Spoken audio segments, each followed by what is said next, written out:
मान्य सदस्यहरू, प्रतिनिधि सभाको आजको बैठकको कारबाही प्रारम्भ हुन्छ। विपक्षी बेन्चका मान्य सदस्यहरू 2-3 दिनदेखि यहाँहरू उठिरहनु भएको छ। मैले हिजो पनि मान्य सदस्यहरूलाई अनुरोध गरेकै हो, हामी कार्यसूचीमा प्रवेश गरौँ। बजेटको छलफलमा अगाडि बढ्नुपर्ने छ। एउटा महत्त्वपूर्ण समयमा छौँ हामी, त्यसकारणले मान्य सदस्यहरूलाई बसेर सभा सञ्चालन गर्नको लागि, कार्यसूचीमा प्रवेश गर्नको लागि सहयोग गर्नलाई म अनुरोध गर्छु। मान्य सदस्यहरूले कुरा राखिरहनु भएको छ, मैले सुनिरहेको छु। हिजो पनि मान्य सदस्यहरूले निरन्तर राख्नु भएकै हो। आज पनि इन्फर्मल छलफलहरूमा मान्य सदस्यले राखिरहनु भएको छ, मेरो ध्यान आकर्षण भइरहेको छ। त्यसकारणले हामी सभा सञ्चालन गरौँ, कार्यसूचीमा प्रवेश गरौँ। त्यसपछि मान्य सदस्यले आज पनि आकस्मिक समयमा बोल्न मान्य सदस्यले समय लिएकोमा त्यो दिनुपर्ने छ। शून्य समय छ, त्यहाँ पनि बोल्न सकिन्छ। त्यसकारणले मान्य सदस्यहरू बसेर पहिले कार्यसूचीमा प्रवेश गरौँ। मान्य सदस्य बासना थापालाई, मान्य सदस्य छोटकरीमा आफ्नो कुरा राख्नुहोस्, अन्य मान्य सदस्यहरू बस्नुहोस्। धन्यवाद सभामुख महोदय। मेरो नाम अभिषेक प्रताप शाह हो सभामुख महोदय। सभामुख महोदय, 2083 साल जेठ 17 गते प्रधानमन्त्री बालेन शाहजीले यसै संसदभित्र एउटा अभिव्यक्ति दिनुभएको थियो। त्यो अभिव्यक्ति कि नेपालले पनि भारतको जग्गा मिचेको छ, नेपालले पनि भारतको कतिपय ठाउँमा जग्गा मिचेको छ भनेर चाहिँ उहाँले जुन अभिव्यक्ति दिनुभएको थियो, त्यो अभिव्यक्ति अत्यन्तै त्रुटिपूर्ण र आपत्तिजनक ठहर गरिएछ। सभामुख महोदय, हाम्रो पार्टी नेपाली काङ्ग्रेसले यो विषयलाई लिएर कडा विरोध दर्ज गर्न चाहन्छ। सभामुख महोदय, यदि नासमझले नै अथवा चाहिँ प्रपर प्रिपरेसन नगरिकन उहाँले चाहिँ यो आफ्नो स्टेटमेन्ट दिनुभएको छ भने त्यो चिन्ताजनक विषय हो सभामुख महोदय। तर सोचे सम्झेरै यदि उहाँले यो स्टेटमेन्ट आफ्नो दिनुभएको छ भने त्यो खतरनाक सङ्केत हुन सक्छ सभामुख महोदय। किनभने यो विषय राष्ट्रिय सुरक्षा सम्बन्धमा चाहिँ यो गाँसिएको विषय हो सभामुख महोदय। सभामुख महोदय, हामी भगवान् गौतम बुद्धको यो पावन भूमिको एउटा चाहिँ उपज हो। हामी चाहिँ नेपाल पुरै विश्वलाई नै शान्ति र सहअस्तित्वको विषय चाहिँ हरेक देशलाई चाहिँ एउटा मेसेज दिन्छ चाहिँ नि। तर प्रधानमन्त्रीको यो स्टेटमेन्ट कि नेपालले पनि भारतको जग्गा मिचेको छ, आफ्नो भनाइ छुट्याउनुहोस् मान्य सदस्य। म छुट्याइहाल्ने सभामुख महोदय। प्रधानमन्त्रीले आएर यसै संसदमा जुन उहाँले चाहिँ 17 गते आएर जुन आफ्नो स्टेटमेन्ट दिनुभएको थियो, कि त त्यो स्टेटमेन्ट चाहिँ फिर्ता लिनुपर्छ, कि त उहाँले आएर आम माफी चाहिँ यसै संसदबाट माफी माग्न चाहन्छ। हाम्रो नेपाली काङ्ग्रेसको यो कडा आपत्ति हो सभामुख महोदय। यो नहुन्जेलसम्म हामी संसदलाई सुचारू हुन अलि चाहिँ हामीलाई पनि बाध्यता छ सभामुख महोदय। हामी यो विषयलाई लिएर एकदम संवेदनशील छौँ। यो विषय एकदमै हामीलाई चाहिँ प्रधानमन्त्री आएर यहाँ संसदमा माफी माग्नुपर्छ अनि त्यसपछि मात्रै हामी चाहिँ संसद चलाउन दिन्छौँ सभामुख महोदय। त्यति मात्र। धन्यवाद। जय नेपाल। मान्य सदस्य हर्कराज राईलाई आफ्नो कुरा राख्न समय दिन्छु, छोटकरीमा आफ्नो कुरा राख्नुहोस्। धन्यवाद छ। हामी सबै नेपाली, हामी सबैको नेपाल। पार्टी जाति धर्म वर्गभन्दा माथि देख्नुपर्छ हाम्रो देशलाई। त्यसो भएको कारणले गर्दाखेरि यहाँ सत्तापक्ष र विपक्ष प्रतिपक्ष भन्ने कुरा छैन। देशको सिमाना, देशको अखण्डता, देशको सार्वभौमसत्ता जोगाउने कुरा हो। यसमा हामी सबैजना यहाँ उपस्थित सबै सांसदहरूको एउटै माग हुनु जरुरी छ। प्रधानमन्त्री जस्तो सरकारको प्रमुख व्यक्तिले जुन यो 17 गते राख्नुभएको अभिव्यक्ति छ, त्यो अभिव्यक्ति अविलम्ब सच्याउनुपर्छ। प्रधानमन्त्रीज्यू यहाँ उपस्थित हुनुपर्छ भन्ने म माग राख्दछु। र एउटा अर्को कुरा म के राख्न चाहन्छु भने, यो हाम्रो नियमावलीको नियम 4 को 1 मा के भनिएको छ भने प्रत्येक सदस्यले बैठकमा आउनुपर्ने छ र बैठकमा आउनु अघि बस्नु अगाडि हाजिर गर्नुपर्ने छ भन्ने छ। म प्रधानमन्त्रीज्यू यहाँ आउँदाखेरि उहाँको हाजिर गर्नु भएको छ कि छैन त्यो हेर्नका लागि अभिलेख शाखालाई म अनुरोध गर्न चाहन्छु। यदि उहाँले हाजिर गर्नु भएको छैन भने उहाँ यो प्रतिनिधि सभाको सदस्य नरहेको ठहर हुन्छ र यदि उहाँ यो तपाईँको चाहिँ के अरे प्रतिनिधि सभाको सदस्य नरहेको ठहर हुन्छ भने संविधानको धारा 77 को 1 को ग ले निज चाहिँ तपाईँको प्रतिनिधि सभाको सदस्य नरहेमा, प्रतिनिधि सभाको सदस्य नरहेको हकमा प्रधानमन्त्रीको पदबाट मुक्त हुनुपर्छ भन्ने व्यवस्था गरिएको छ। म उहाँको हाजिर यो अभिलेखमा छ कि छैन, उहाँ कतिचोटि आउनुभयो अहिलेसम्मको सदनको बैठकहरूमा र कतिचोटि उहाँले हाजिर गर्नुभयो, यो पनि देखाइदिनको लागि म अनुरोध गर्न चाहन्छु। र जोड चाहिँ हामी केमा दिन्छौँ भने नेपालले भारतको सीमा कहाँ कहाँ मिचिएको रहेछ यो कुरा उहाँले यहाँ आएर पुष्टि गरेर दिनुपर्छ। सरकारलाई गल्ती गर्ने छुट हुँदैन, सरकारले गल्ती गर्नु पाउँदैन, गल्ती गर्नै हुँदैन। त्यसो भएको कारणले ऊ सरकार हो। यदि उहाँले चाहिँ नि आवेगमा आएर अथवा चाहिँ नि बिना पुष्टिको बिना प्रमाणको कुरा राखेको हो भने हामीलाई होइन, हर्क साम्पाङलाई होइन, यहाँका सांसदहरूलाई होइन, 3 करोड नेपालीलाई उहाँले सम्बोधन गरेर मैले यस्तै भइहालेछ भनेर माफी माग्नुपर्छ। म यति माग राख्न चाहन्छु सभामुख महोदय। धन्यवाद। मान्य सदस्य खुशबु ओली, छोटकरीमा आफ्नो भनाइ राख्नुहोस्।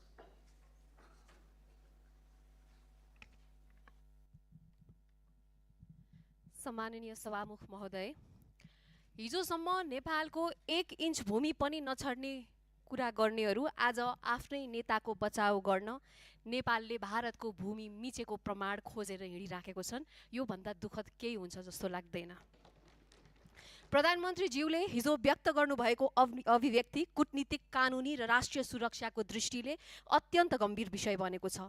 प्रधानमन्त्री भनेको व्यक्ति होइनन्, संस्था हुन् र हाम्रो राजकीय संस्थाबाट आएको ज्यादै फितलो भाष्यले राष्ट्रिय सङ्कट उत्पन्न गर्ने जोखिम बढेको छ। यसलाई भइहाल्यो, सामान्य विषय हो, उहाँको आशय अर्कै हो भनेर टार्न मिल्ने खालको विषय होइन।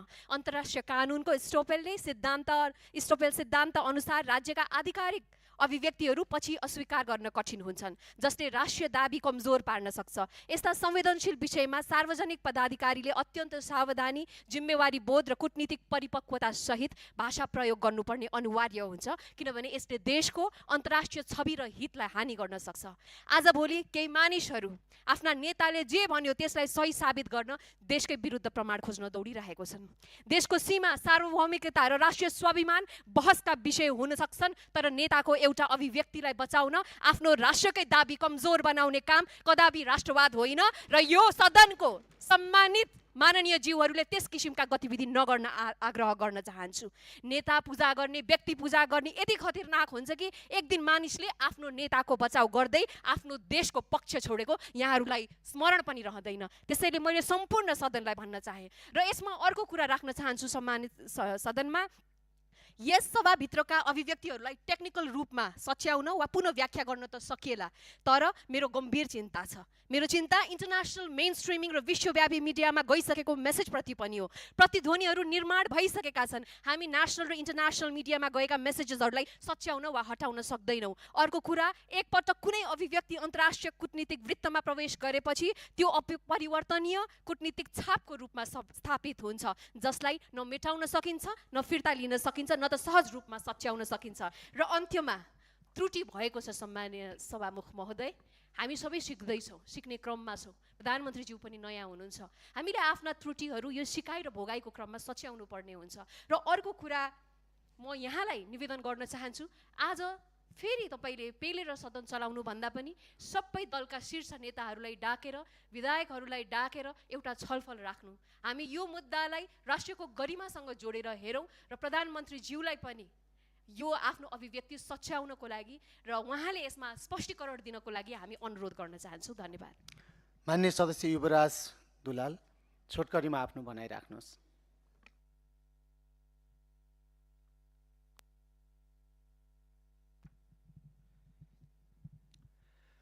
सम्माननीय सभामुख महोदय,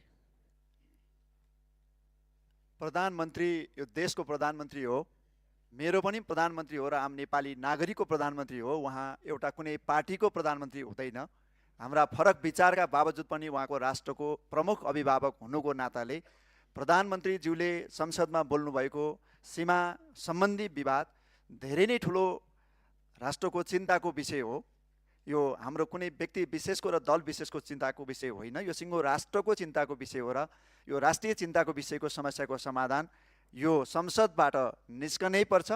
प्रधानमन्त्रीज्यूले राष्ट्रको अभिभावक हुनुको नाताले उहाँले समस्याको समाधान दिनै पर्छ र यो देशको अहिलेको सरकारको जिम्मा लिएको हुनाले राष्ट्रिय स्वतन्त्र पार्टी जो रुलिङ पार्टीको रूपमा रहेको छ ऊ पार्टीको पनि प्रतिनिधि सभामा सम्माननीय प्रधानमन्त्री बालेन्द्र शाहज्यूले बोल्नुभएको नेपालले भारतको सीमा मिचेको छ भन्ने विषयमा राष्ट्रिय स्वतन्त्र पार्टीको धारणा के हो, यो सम्मानित सदनबाट आम नेपाली नागरिकलाई राष्ट्रिय स्वतन्त्र पार्टीले पनि आफ्नो धारणा सार्वजनिक गर्नुपर्छ र हामीले हिजो राखे जस्तै यो नेपालको रेकर्डबाट हाम्रो रेकर्डबाट प्रधानमन्त्रीज्यूको उक्त भनाइ हटाउनुपर्छ। प्रधानमन्त्रीज्यूले संसदमा आएर सत्य तथ्यसहित संसद मार्फत देशवासीको नाममा पुनः सम्बोधन गर्नुपर्छ र यो इस्युलाई एउटा राष्ट्रिय महत्त्वको इस्यु बनाएर समाधान गरेर जानुपर्छ।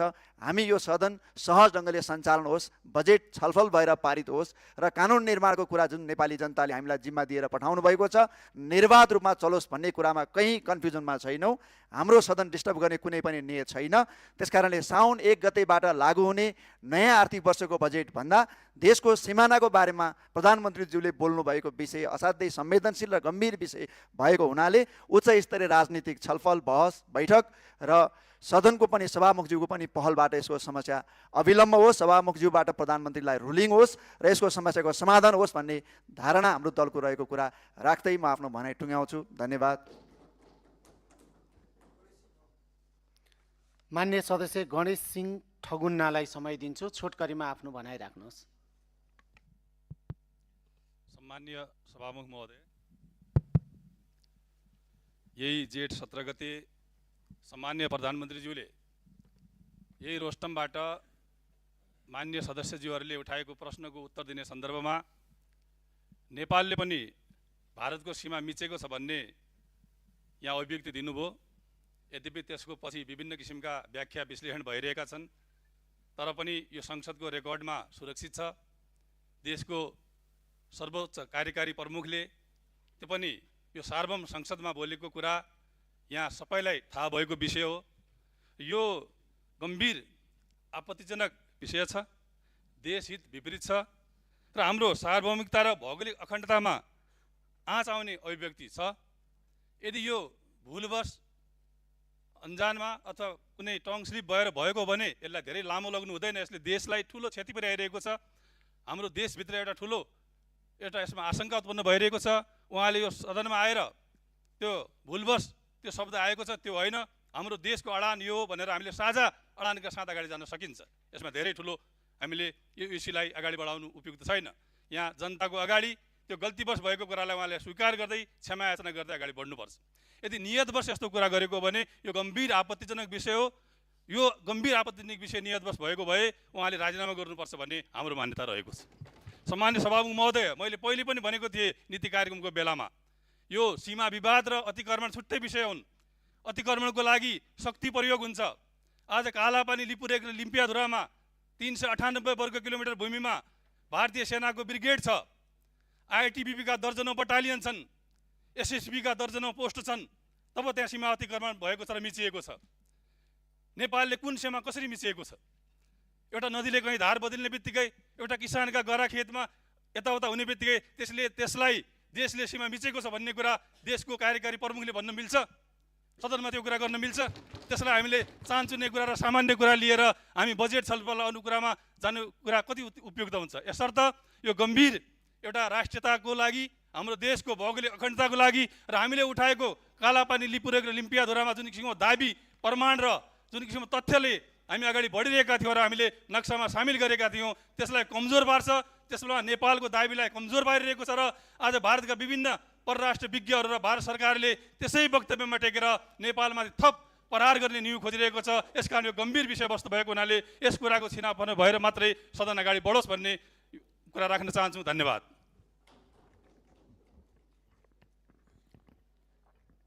मान्य सदस्यहरूले राख्नुभएको विषयमा मेरो ध्यान आकर्षण भएको छ। सरकारले पक्कै पनि यहाँले राख्नुभएको विषय गम्भीर रूपमा लिएको छ। सरकारको प्रतिनिधिहरू हुनुहुन्छ, सुनि नै रहनु भएको छ। त्यस कारणले हामी यो विषयलाई, यसको समाधानको विषय त सरकारले आफ्नो तर्फबाट जवाफ दिने र मान्य सदस्यले उठाएको विषयको विषयमा सरकारसँग मैले सभामुखको हैसियतले गर्ने संवाद, विपक्षी दलका नेताहरूसँग गर्ने संवाद पक्कै पनि हामीले यो विषय उठाइदेखाउन गरिरहेका पनि छौँ र त्यो निरन्तर गरेर यसको निष्कर्षमा त पुगि नै हालिन्छ। त्यस कारणले मैले यो विषय गम्भीर होइन, त्योभन्दा गम्भीर विषय बजेट हो भनेर सभामुखले भनिरहेको होइन। हामीले हाम्रो कार्यसूचीमा राखेका विषयहरूलाई अगाडि बढाएर लिएर जाउँ। यो विषय यहाँले राख्नु भएको विषय मेरो ध्यानाकर्षण भएको छ, सरकारको ध्यानाकर्षण भएको मैले बुझेको छु। त्यस कारणले हामी आज हाम्रो आफ्नो कार्यसूची अगाडि बढाउँ, सदन पनि सञ्चालन गर्दै जाउँ, सभा सञ्चालन गर्दै जाउँ र यहाँले राखेको कुरालाई पनि हामी संवाद गर्दै जाउँ। यसरी जाँदाखेरि यहाँहरूले राखेको जुन जिज्ञासा छ, जुन विषय छ, त्यसमा पनि सम्बोधन हुन्छ भन्ने मेरो बुझाइ हो, मेरो अपेक्षा हो। भने हामीले सदन सञ्चालन गर्दै जाँदाखेरि जनताका अन्य मुद्दाहरू, बजेटको विषय, अन्य विषयहरू पनि हामी सँगसँगै लिएर जान सक्छौँ। त्यस कारणले मान्य सदस्यहरूलाई सभा सञ्चालन गर्न सहयोग गर्न अनुरोध गर्दै म आजको कार्यसूचीमा प्रवेश गर्न चाहन्छु। मान्य सदस्यहरूलाई मैले बोल्न समय दिएँ, माइक पनि दिएँ, बोली पनि सक्नु भएको छ। त्यस कारणले मान्य सदस्यहरू यहाँको कुरा राखिसक्नु भएको छ सबै दलले। त्यस कारणले विपक्षी बेन्चका सबै मान्य सदस्यहरू बसेर सभा सञ्चालन गर्नलाई सहयोग गर्नुहोस्। मान्य सदस्यहरू, आज शून्य र विशेष समयको कार्यक्रम नरहेको बेहोरा जानकारी गराउँछु। मान्य सदस्यहरू, प्रतिनिधि सभामा विपक्षी दलका नेता मान्य भीष्मराज आङदेम्बेले बोल्नका लागि समय माग गर्नुभएको छ। म उहाँलाई बोल्न समय दिन्छु। मान्य सदस्य भीष्मराज आङदेम्बेलाई समय दिएकोमा उहाँले बोल्न नचाहनु भएको हुनाले म अर्को विषयमा प्रवेश गर्छु। मान्य सदस्यहरू, राष्ट्रपतिको कार्यालयबाट पत्र प्राप्त भएको छ, सोको बेहोरा म पढेर सुनाउँछु। सम्माननीय राष्ट्रपति श्री रामचन्द्र पौडेलज्यूबाट नेपालको संविधानको धारा 113 को उपधारा 2 बमोजिम प्रमाणीकरण भएको देखाएका विधेयकको सकलै एक प्रति यसै पत्र साथ संलग्न गरी पठाएको बेहोरा अनुरोध छ। विधेयकको नाम प्रतिनिधि सभा सदस्य निर्वाचन पहिलो संशोधन विधेयक 2083, प्रमाणीकरण भएको मिति 2083-2-17। 2. मतदाता नामावली पहिलो संशोधन विधेयक 2083, प्रमाणीकरण भएको मिति 2083-2-17, मिति 2083-2-17। महादेव पन्थ सचिव।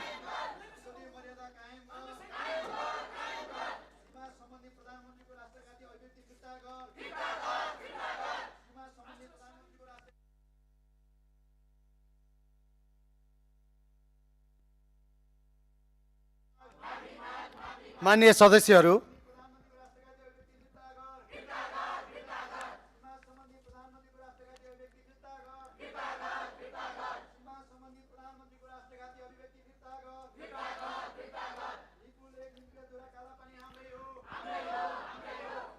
मान्य सदस्यहरू, आजको कार्यसूचीमा रहेका बुँदा नम्बर 2 र 3 का कार्यक्रम कार्यसूचीबाट हटाएको बेहोरा जानकारी गराउँछु। मान्य सदस्यहरू, अब प्रतिनिधि सभाको अर्को बैठक 2083 साल जेठ 25 गते सोमबार बिहान 11 बजे बस्ने गरी यो बैठक स्थगित हुन्छ।